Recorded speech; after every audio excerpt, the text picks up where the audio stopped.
After the impact of that devastating attack subsided, Junyoung then looked at the thing in front of him with an interested look. His attack did not hurt Hajin at all, a barrier seemed to be enveloping him at this time which resisted all the impact of Junyoung's attack that was thrown at him. His eyes were very calm at this time. Seeing that, Junyoung's assessment of Hajin changed. Apparently he was quite brave. He didn't even blink at all, the attitude of a fighter who watched his enemies' movements until the last second. He really became interested in him now. Junyoung then lowered his hand, he sighed for a moment and said, "It seems he is not as pathetic as he thought." While walking away from there, Junyoung said that he liked him. Hajin was silent for a moment, his body then limply fell to the ground. He was really scared earlier, he almost met his death. Without him realizing it, a fist the size of his head was right in front of his eyes. He had absolutely no time to react. If he did something stupid, his head might have flown off by now. Unexpectedly their huge power difference actually helped him in this situation. But his attention was then immediately distracted when he saw Rachel, who showed signs of waking up, while holding her head that was still dizzy. Rachel then confusedly asked, "What happened? What about the enemy?" Hajin said that everything was safe now, he was gone. Rachel was momentarily confused by what he meant, but she then understood. So, the crystal fell into their hands. Hajin then asked her, "Why is she also chasing the crystal?" Rachel replied, "No, she is not chasing the crystal, she is chasing him." While pulling out the bullet she found on the remote island where the end-of-term exam was held, she asked, "This is his, right?" Hajin was quite surprised to see it. Rachel said that she found this during the end-of-term exam. Hearing that, Hajin then thought, it looks like she found it when he was shooting from a distance and then picked up this bullet. Hajin then said yes, it looks like this bullet belongs to him. But when Hajin was about to take the bullet, Rachel suddenly immediately hid it. She said that she chased him because she was worried that the same thing would happen again. Although she couldn't help much because the enemy was too strong, she was a little disappointed about that. Hajin could only laugh awkwardly at that. Rachel then called him and asked, why did he help her that time? Maybe it was a coincidence in the midterm exam, but he also did it in the end-of-term exam. It made her think that he had been watching her closely. Hearing that, Hajin was silent for a moment. He was thinking hard about how to answer her at this time. He then said, actually, he is a fan of hers. Rachel could only be stunned to hear that. She didn't seem to believe it. Seeing that, Hajin then said that he wasn't lying. He had even joined her fan community. Hearing that, Rachel only replied in a perfunctory manner. Seeing that, Hajin wondered if his reasoning was unconvincing. He was really confused at the moment. There was no way he could tell her the truth. He couldn't say that she was the main character of a novel that was under great threat. If she got hurt or died, the storyline would be completely messed up. Feeling shy, Rachel then asked, what did he mean? He liked her. Now it was Hajin's turn to be stunned after hearing her question. Outside the Clancy Hall, it was very busy now. After the medical personnel finally arrived, the injured guests were then brought there for treatment.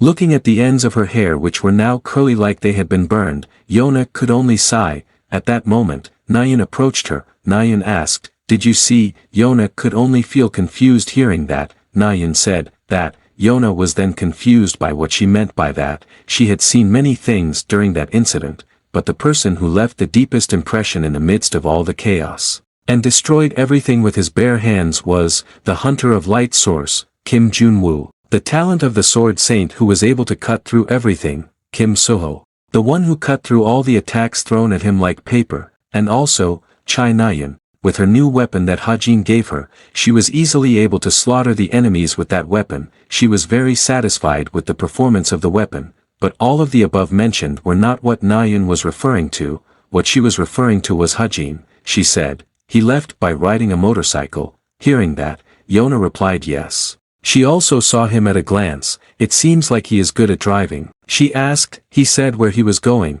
but Nayun also didn't know about it. More importantly, where did he get that motorcycle? She also wanted to buy it, but when they were busy chatting, someone suddenly called them. It was Suho. His face looked very anxious at the moment. He heard Rachel disappeared. He asked, did they see her? Nayun was surprised to hear that. She then realized that she hadn't seen her since before. She asked, since when did she disappear? Even though she was seen here until a few moments before the Jin stormed in, her guards are currently anxiously looking for her whereabouts. Yona then realized something. She wondered, Did that mean they were actually planning to kidnap her in the midst of chaos? Yona felt that possibility was very possible, because if they make her a hostage, the United Kingdom government will grant their request even if they ask for the ownership rights of Clancy Islet. That conjecture really made Yona angry at those evil bastards, but Soho then called the two of them and told them to look in a direction. Rachel was seen heading towards them on a motorcycle. The guards were then very happy to see that.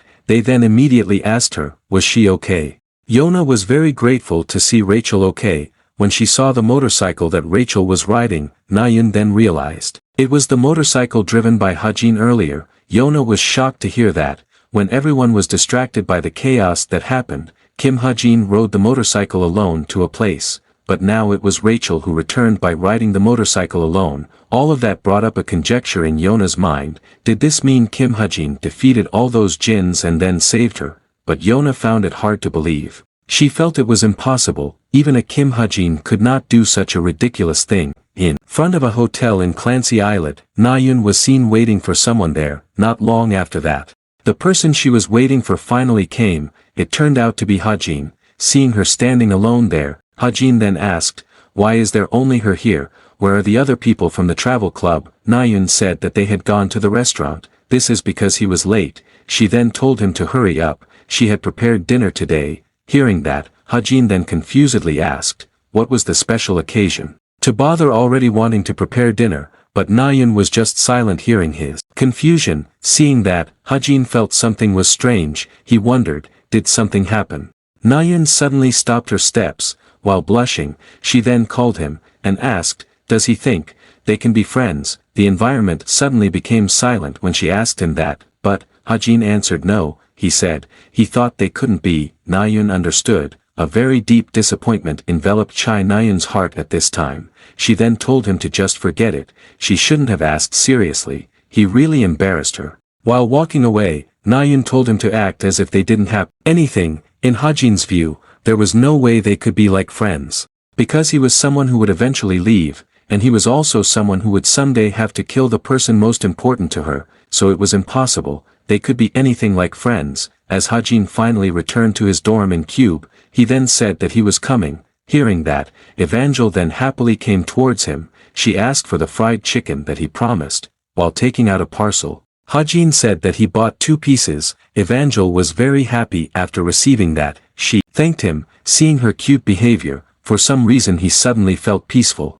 Like he had become a father. Evangel would be quiet and obedient for a while, and there were only 3 days left of his school vacation, so he decided to finish something he hadn't finished yet. He would start by connecting his smartwatch first. It was a bit cumbersome to open the notebook every time something happened, so he had been saving SP little by little. At that time, when Jung Young's attack almost landed right on his face, a notification appeared. Because he was very lucky, he had avoided the impending death. Part of the accumulated luck, the special stat of escape from death, had been activated. It had been used a total of 3 out of 9. His SP had increased by 193. Unexpectedly, the unfortunate incident even brought a little blessing to him. Finally, he could do this with the SP he got thanks to Chiak Junyoung. Hajin planned to synchronize his notebook and smartwatch. It cost a total of 190 SP, but he didn't hesitate at all to do that. After that, the display on his smartwatch then changed. Hajin was really amazed to see that.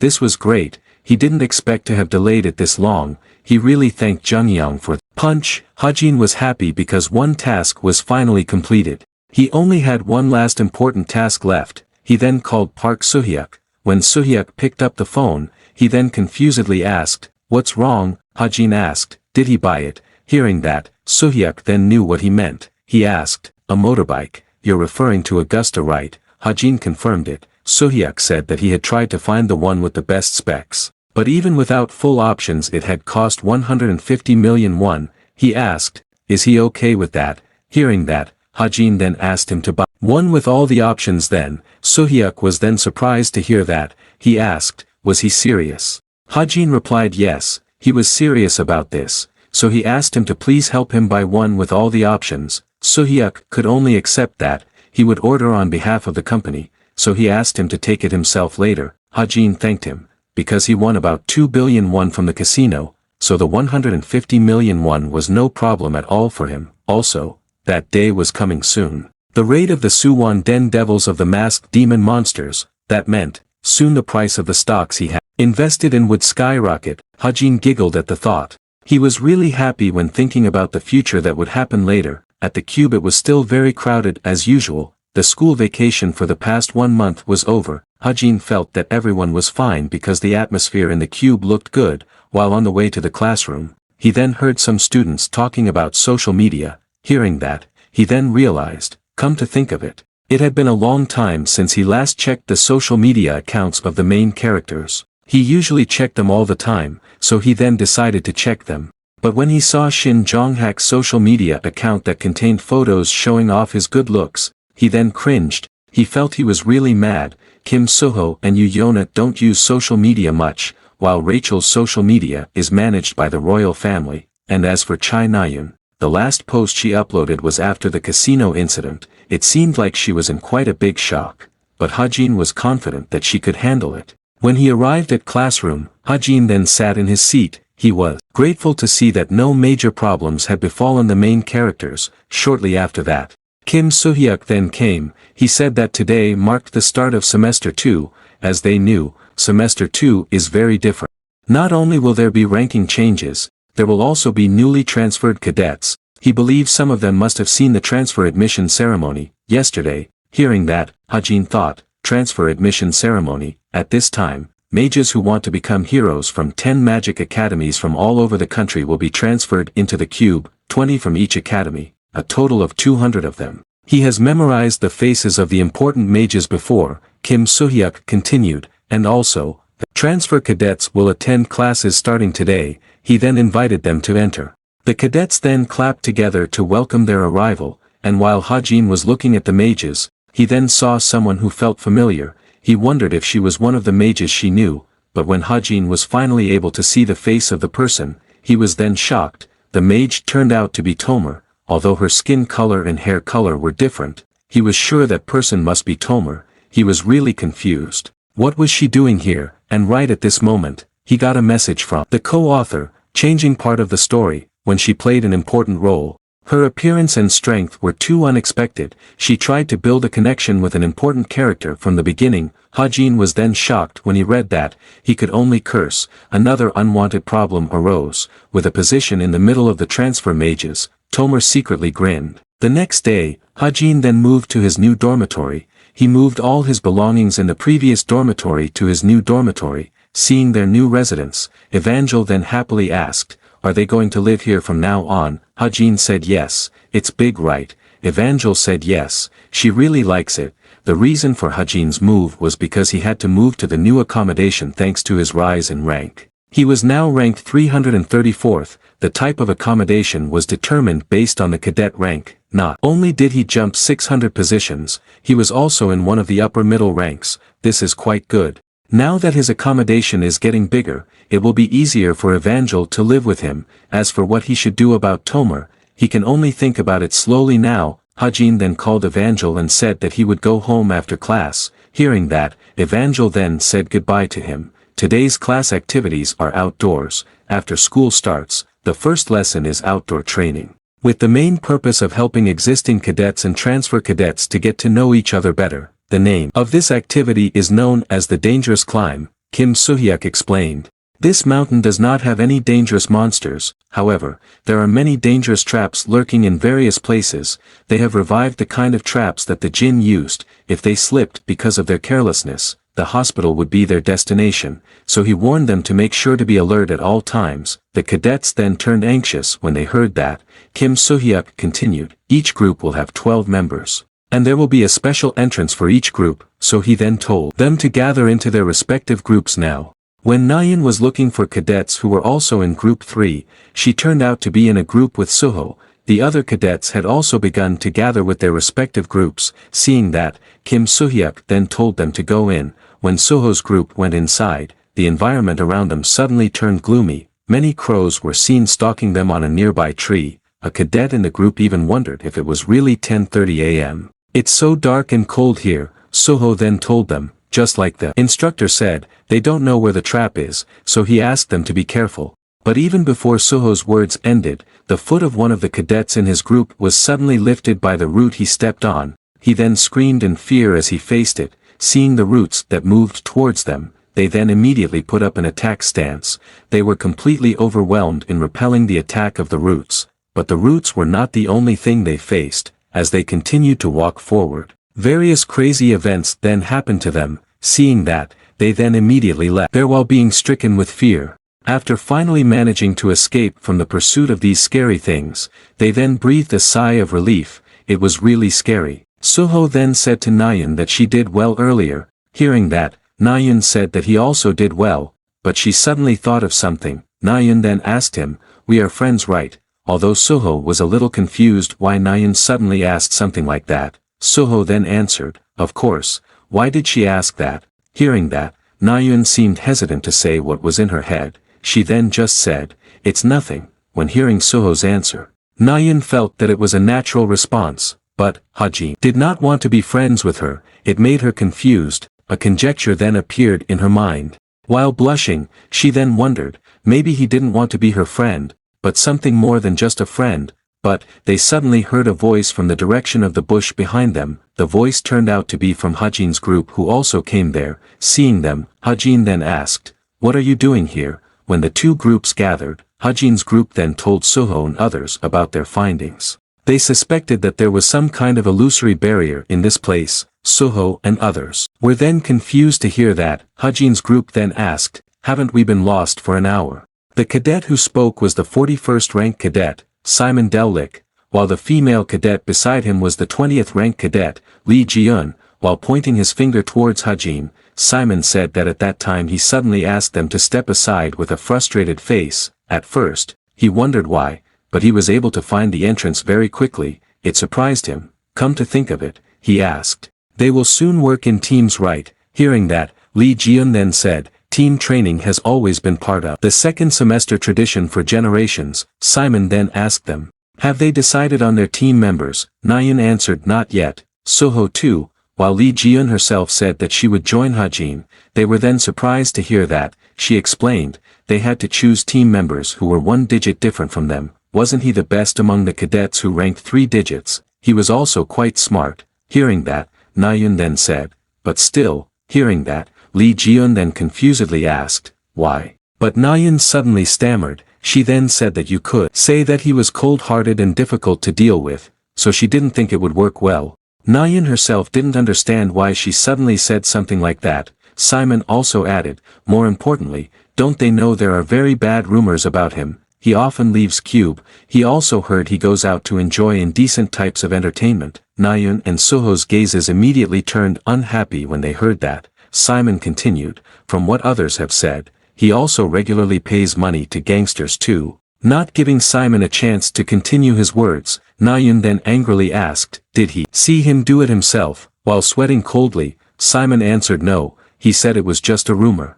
Nayun then asked once again, "Did he see him do it directly?" Simon answered no, he didn't see it, but Simon was really confused when he saw her suddenly angry at him, with a displeased look directed at him. Nayun asked, "But you believe such ridiculous rumors?" Suho also said that Nayun was right. He told him not to spread rumors like that if we didn't see him do it himself. Hajin was not the type of person to do that. Suho then stood up and said, since they had rested long enough, he then invited them to start moving again. Simon understood. His body was still shaking at this time. When night fell, when the class was over, in Yona's dorm in Q, Yona was seen adjusting her voice at this time. There was a small device attached to her neck. It was a voice changer. Yona was quite satisfied with the result. The voice change was perfect. Since this was their first meeting, there must not be any mistakes. The Information Guild, Falling Blossoms, a guild completely independent of the essence of the Strait, consisting of intelligence agents who only work for her. As Yona started the video call, she then greeted them, "Nice to meet you all." While respectfully calling her master, they then greeted her back, "It's an honor to meet you." Yona smiled happily at that. This was a good start. She divided Falling Blossoms into 3 parts. Team 1 would collect information or plans from rival guilds. The team was named Sejak. Yona then explained to them, Team 1 was in charge of finding information about the guild creators Sacred Grace, Desolate Moon, etc. Finding out about the rival guilds' plans would be their top priority, and for Team 2, they focused on informing her about new dungeons or the appearance of monsters. With medium-high or higher classes, Team 2 is called Watchtower. After explaining the tasks she gave them, Yona then ended the call with Team 1 and Team 2, the last one is Team 3, they only move in the shadows, and do background investigations, stalking others, kidnapping, and extortion, and if necessary, they would take lives as well. They were the shadows. While attaching a file containing the identities of several people, Yona then explained the mission to them. She ordered them to find out about the past of the 5 targets, but they were strictly prohibited from making themselves visible to the targets or fighting with them. They understood. After explaining that, Yona then ended the call. She hoped to see good results from all of them. In fact, 4 of these 5 targets were just fillers. Only one person was the real target. That person is none other than Hajin. He is the only real target. The next day, at 6:30 a.m., Hajin then woke up, but he was then surprised. When he saw Evangel who was asleep on top of him, he was confused. When did she come in? Seeing her look while sleeping, Hajin couldn't stand her cuteness. At that time, he also heard the sound of a cat meowing from outside his room. When Hajin came out of his room and saw the cat, Hajin said, "You are also awake. Which is able to create spirits. This spirit cat is neither an illusion nor a temporary form, it is a real creature created by Evangel with her ability. Right now it looks cute, but later it will become strong." Hajin then said that he would come back after getting food from the cafeteria. While on the way to the cafeteria, Hajin yawned due to the effect of just waking up. But his attention was then immediately distracted when someone called him. It was Yona. She asked, "Where are you going?" "It's still early." Hajin said that he would go to the cafeteria. Hearing that, Yona then walked side by side with him and said, she heard he rose quite a lot in the rankings this time. Hajin replied, "That's so, but he thinks he will remain in that rank range in the future." Hearing that, Yona then asked, "Does he already have plans for the future?" Hajin asked him back, "Isn't it still too early to plan that?" Yona replied, "It's not at all. They will be undergoing hero apprenticeship starting 3rd grade. And it will even be difficult for them to visit the cube. It's a year and 3 months away from now." Yona then asked him, "How about he joins the Essence of the Straight, the guild where Yona will be the leader in the future. Honestly, this will be a guarantee of success for him." But Hajin said that the Hunters of the Light is more interesting to him. Of course, it depends on whether he can enter or not. The system hasn't been improved too much because it mostly consists of mercenaries. Hearing that, Yona pondered for a moment. She then said she would change his mind. If she brought him something he had been looking for a long time, he might think differently, right? Hajin could only feel confused hearing that. He didn't know what Yona meant. He then asked, "What was it?" But Yona didn't answer and said that it was a secret. She also told him that Li Jina, who had bothered him during the guild tour, she heard she was punished. Just as the class was about to start and the cadets had started to sit in their seats, Hajin then glanced down at Suho. It was time for Kim Suho to start preparing to clear the dungeon. In the original story, Kim Suho climbed the Gamak mountain after the summer vacation ended, and the energy resonance drew him to find the undiscovered dungeon, although it was impossible for someone to clear the dungeon alone unless they were strong enough. But Kim Suho, the protagonist, managed to defeat the boss alone, and obtained a very important weapon, and that weapon was expected to be awakened with the power of sapling powder. But the problem now was, he was the one with the powder. He was also worried whether he would be okay alone. In order for Kim Suho to grow up well, he had to go to the dungeon together with him, because this was the world he designed. It's not one that's kind to him, and who knows, he might get something good for himself there. When his class was over, it was already afternoon. After returning to his dorm, Hajin then thought about Tomer again, but he was still confused about what he should do to her. He wanted to take action against Tomer before the raid dungeon started, but Tomer was not completely on the side of the Jinn. If he could find the whereabouts of her father, then he might be able to attract her to their side. Because she was only after one thing, which was to find her missing father and kill him with her own hands. But the problem was, he also didn't know where to find him. He had tried to use the Book of Truth, but he thought he might not have enough mana because he only got vague information. After he changed his name to Argus Benjamin, he underwent plastic surgery and has since been living in a remote area. He only got very minimal information like that. because the troubleshooter, Yu Jinhyuk, could only be in the Korean area. There was no point in asking him if the target was abroad, while Hajin was thinking hard about who could help him with this. A fat boy who chatted with him at the reception ceremony then popped into his mind. Hajin then finally knew who he should ask for help. Hajin then directly contacted him, the only connection Kim Chundong had, a graduate of the military academy's intelligence agent course, Kim Hozob. Hozob was seen working at the moment. After he picked up the phone, Hajin then introduced himself. "It's me, Kim Hajin." Hozob was then surprised when he heard that. It's been a long time since they talked after the admission ceremony. He then asked, "What's wrong?" Hajin said, "Nothing serious. He works at a company that handles information right. He wanted to know if he could help him find someone. He would pay him for it." Hearing that, Hozob said yes, he could as long as he knew the target's name. Hajin thanked him, then he will rely on him. He also asked, his boss has made it difficult for him. Hozob was surprised to hear that. He asked, "How does he know?" Hajin said, "You sound tired." Hajin also said, if he has the desire to quit the company, he will recommend him to a guild. With his skills, he is sure he will be treated well. It was an information guild known as Falling Blossom.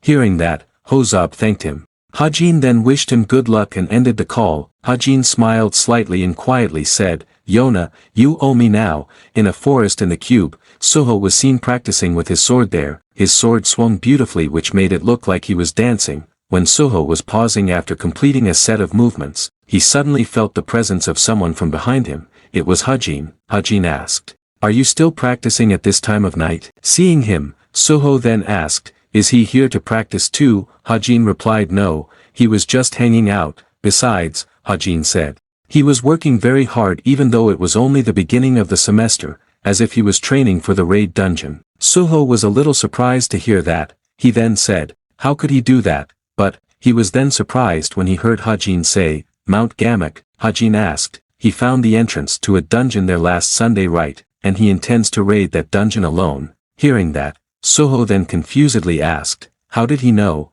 Hajin casually replied, he saw it by chance. After all, he is quite often out of the academy. Hajin closed his eyes for a moment and said, he's not just bragging, but these eyes he has, they're pretty good. It's useful even outside the cube. So, he wants to propose something to him. He wants to go to that dungeon with him. The payoff ratio is 9-1. If he finds a branch, then all he takes is a few leaves. Hajin paused for a moment, then asked, what do you think about that?